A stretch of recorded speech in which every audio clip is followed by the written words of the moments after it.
Good morning. Lacey, say good morning to everybody. Quit looking at the dog across the street. I know he's looking at you.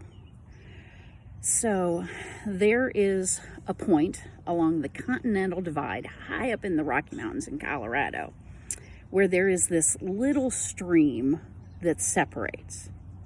Now, it really doesn't seem like it would matter much whether a drop of water goes to the left or to the right, but the outcome of those drops of water is totally different. One drop goes to the west and eventually flows to the Colorado River and empties into the Gulf of California and the Pacific Ocean. But another drop goes to the east until it flows into the Mississippi River and dumps into the Gulf of Mexico and the Atlantic Ocean. 2 drops of water, 2 entirely different destinations, but one small turning point that decides the outcome. And a lot of choices in life are like that. At the time, they don't seem significant, but those choices set in motion a series of events which shape your whole life.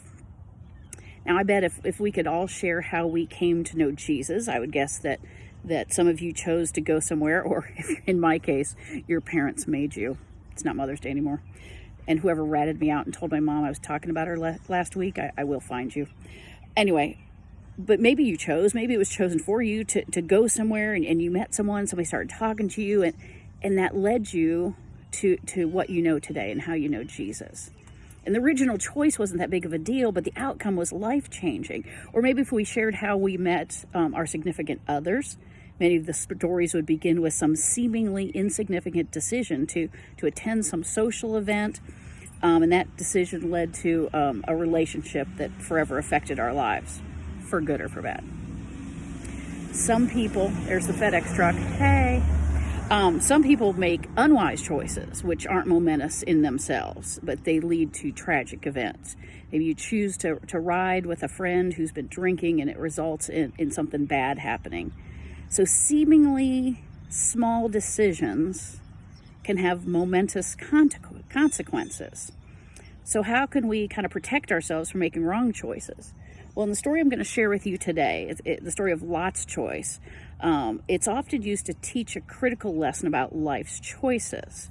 And it goes like this. It's in Genesis chapter 13, verses 5 through 18.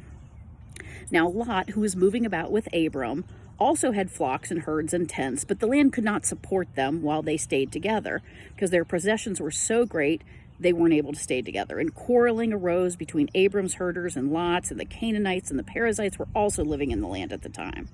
So Abram said to Lot, "Let's not have any quarreling between you and me, and between your herders and mine, because we're close relatives. Is not the whole land before you? Let's part company. If you go to the left, I'll go to the right. If you go to the right, I'll go to the left." And Lot looked around and saw that the whole plain of Jordan towards Zoar was well watered, like the garden of the Lord, like the land of Egypt. This was before the Lord destroyed Sodom and Gomorrah. So Lot chose for himself the whole plain of Jordan and set out toward the east. The 2 men parted company. Abram lived in the land of Canaan, while Lot lived among the cities of the plain and pitched his tents near Sodom. Now the people of Sodom were wicked and were sinning greatly against the Lord. A little side note there. The Lord said to Abram after Lot had parted from him, "Look around from where you are to the north and south and the east and the west. All the land that you see I will give to you and your offspring forever. I will make your offspring like the dust of the earth, so that if anyone could count the dust, then your offspring could be counted. Go walk through the length and breadth of the land, for I'm giving it to you." So Abram went to live near the great trees of Mamre at Hebron, where he pitched his tents. There he built an altar to the Lord. So now I mentioned that the story of Lot's choice is often used to teach a crucial lesson about life's choices. Well, that's because after Lot chose his plot of land, he went on to make one bad choice after another, and that led to some devastating consequences. And it's not what I want you to notice today, though. I want you to notice Abram's reaction to Lot's choice. It was in verse 11. It said, "So Lot chose for himself the whole plain of the Jordan and set out towards the east. The 2 men parted company." Well, that was it. the two men parted company. Abraham didn't ridicule Lot for his choice. He didn't call him names or put him down.